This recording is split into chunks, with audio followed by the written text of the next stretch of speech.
Ubaidullah صاحب ان کے رفقا جو ترقی کر رہے ہیں، اس کے پیچھے سب سے جو بڑی محنت ہے وہ حضرت مولانا بشیر الحق صاحب جو ہمارے بڑے پیچھے بیٹھے ہیں، اور ان سے میں معافی مانگتے ہوئے کہتا ہوں کہ جو ہم بات میں وہ بتا رہا ہوں یہ ہمارے علاقے کے سب سے بڑے عالم ہیں۔ اللہ ہمارے اندر اتنی طاقت ہے کہ ہم اللہ کو پہچان سکیں، ہمارا علم اتنا نہیں ہے، ہم اللہ کو نہیں پہچان سکتے، پھر کیا کریں؟ کہا کہ دوسرا یہ ہے کہ تم اللہ کو نہیں پہچان سکتے تو جو اللہ کو صحیح پہچان چکا ہے تو اس کے تابع ہو جاؤ، وہ تمہیں اللہ کی پہچان کرائے۔ السلام علیکم ورحمۃ اللہ وبرکاتہ۔ ناظرین، اگر آپ ہمارے چینل میں نئے ہیں تو ہمارا چینل یس سر چینل کو سبسکرائب کریں اور بیل آئیکن کو دبائیں تاکہ نئے ویڈیو اپلوڈ ہوتے ہی آپ تک نوٹیفیکیشن کے ذریعے پہنچ سکے۔ جزاک اللہ۔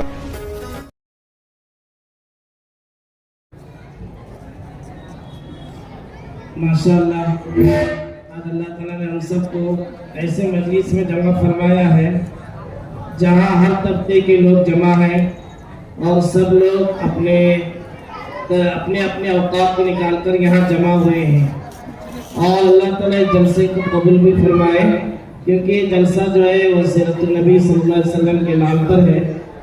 جب نبی کریم صلی اللہ علیہ وسلم کے نام سے کوئی چیز ہوتی ہے تو اس میں بہت برکت ہوتی ہے۔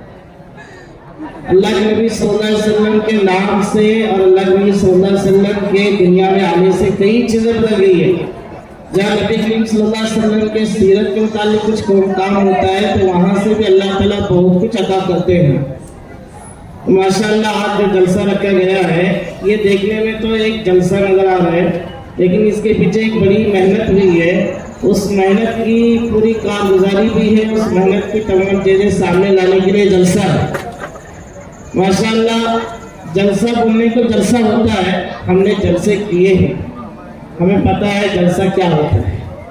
یہ جلسہ کرنے والوں کو کیا لگتا ہے جلسہ تو یہ بڑاپن کے لیے کیے ہیں، دکھانے کے لیے کیے ہیں، یا اپنے نام روشن کرنے کے لیے کیے ہیں، پتہ نہیں کیا کیا کہتے ہیں لوگ۔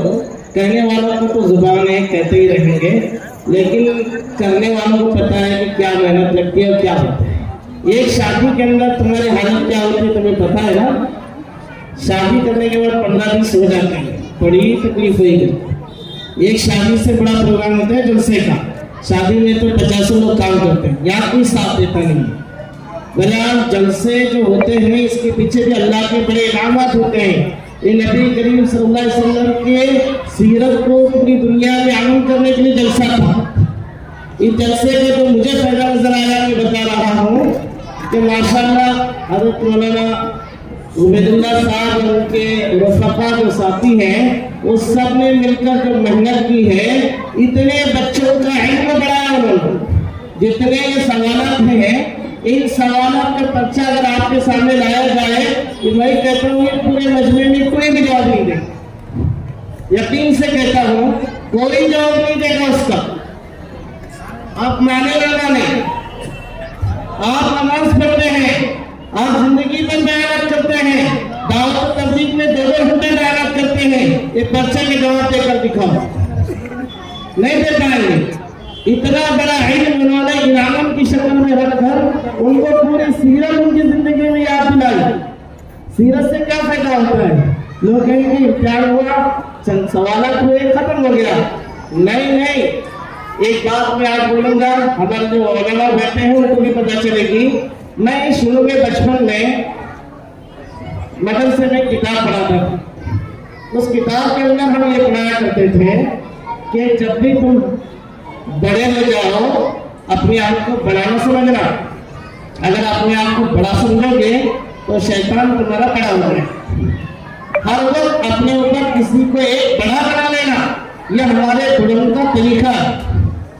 نبی کریم صلی اللہ علیہ وسلم ہمیشہ جب کھانا کھاتے تھے بہت ادب سے بیٹھ کر کھاتے تھے۔ پوچھا جاتا تھا کتنا ڈر کر ادب سے کھاتے ہو؟ کہتے تھے میرا اللہ مجھے دیکھ رہا ہے۔ اللہ کا ڈر اتنا تھا، بڑے احترام سے رہا کرتے تھے، اور صحابہ کی عادت تھی کہ نبی کریم صلی اللہ علیہ وسلم کو اپنا بڑا بنائے اور ان کے تابع رہا کرتے تھے، اسی لیے وہ کامیاب ہوئے۔ کوئی کام اپنے مرضی سے نہیں کیا، جو کرنا ہے وہ نبی کریم صلی اللہ علیہ وسلم سے پوچھ کر کیا کرتے. کئی ایسی چیزیں حتیٰ کہ کاروبار اور کھیتی کے بارے میں بھی پوچھا کرتے تھے. بعض مرتبہ نبی صلی اللہ علیہ وسلم کو کہنا پڑتا تھا اس لائن سے آپ اپنے تجربہ کاری سے مشورہ کرو. بہرحال نبی کریم صلی اللہ علیہ وسلم کے پاس صحابہ ہر چیز پوچھا کرتے تھے. اپنا انہوں نے بڑا بنایا تھا، پھر بعض والوں نے صحابہ کو اپنا بڑا بنایا. جتنے لوگوں نے اپنے بڑوں کو بڑا بنایا وہ کامیاب ہو گئے. آج ہم اتنے بڑے شانے ہیں کہ سب ہم بڑے بنے، اپنا بڑا بنانے کو تیار نہیں، جس کی وجہ سے ہم جو ہے ناکام ہیں، بدنام ہیں. سمجھ رہے ہیں؟ اب آئیں گے بات سمجھنے کی. میں پڑھاتا تھا اس وقت میں بچوں کو، تو مجھے کئی لوگ کہتے تھے یہ چھوٹے بچے ہیں، ان کو تمہیں کتابیں پڑھا رہے ہو، ان کے کیا پڑھنے آنے والی، یعنی ان کی کیا فائدے کی بات ہے، یہ کیا کریں گے اس سے اور یہ کیا سمجھیں گے، یہ تو بچے ہیں. لیکن الحمدللہ جب یہ بڑے بنے تب وہ خود کہنے لگے آپ نے جو بچپن میں پڑھایا تھا آج ہمیں ہر بات بڑے ہونے کے بعد یاد آ رہی ہے، عمل کرنا آسان ہو رہا ہے. اس کی ایک سادہ نشان یہ ہے کہ یہ جتنے بیٹھے ہیں ترقی کرنے والے، بڑھائی والوں کی بات آئی کہ انہوں نے ترقی کی ماشاءاللہ، اور مولانا عبید اللہ صاحب ان کے رفقا جو ترقی کر رہے ہیں، اس کے پیچھے سب سے جو بڑی محنت ہے وہ حضرت مولانا بشیر الحق صاحب جو ہمارے بڑے پیچھے بیٹھے ہیں.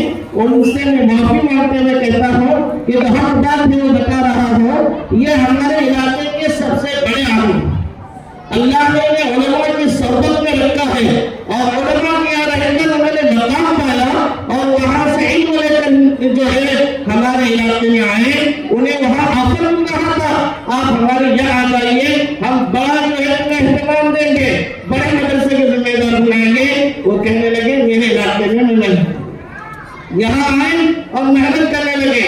یہ جو مولانا عبید اللہ صاحب ہیں، مولانا ابو بکر صاحب ہیں، یہ سب نے جو ہے جب پڑھا تھا کہ اپنا کوئی بڑا ہونا چاہیے، انہوں نے ان کو بڑا بنا. کہہ رہے نہیں سب سے سرپرست کہہ رہے نہیں، سرپرست کہتے کیا ہمیں معلوم نہیں ہے نا، تو مجھے بولنا بھی پڑے گا. سرپرست یعنی ہمارے بڑے، ہم ان کے رائے مشورے سے کام کرتے ہیں، انہیں پوچھ کر کرتے ہیں. صحیح ہے بولے تو کرتے ہیں، غلط ہے بولے تو رک جاتے ہیں. سمجھ رہے اچھی طرح سے، ان کو بڑے کہتے ہیں. ہم نے بھی اپنا بڑا انہیں کو بنایا. میرا ایک شیخ تھا، میں نے ان سے پوچھا کہ مشورہ کرنے میں اور عمل کرنے میں سب چیزوں میں اپنے لیے کسے بڑا بنائے. انہوں نے ڈائریکٹ کہا اس علاقے میں جو سب سے بڑی ہستی ہے مولانا بشیر صاحب، ان کو اپنا بڑا بناؤ، تم صحیح راستے پہ رہو. ہمارے بھی وہ بڑے ہیں، ہمارے گھر کے مشورے تمام چیزیں انہیں کے ذریعے سے ہوتے ہیں. بات کہنے کے اصل یہ ہے علماء کو اپنا بڑا بناؤ، اللہ والوں کو اپنا بڑا بناؤ.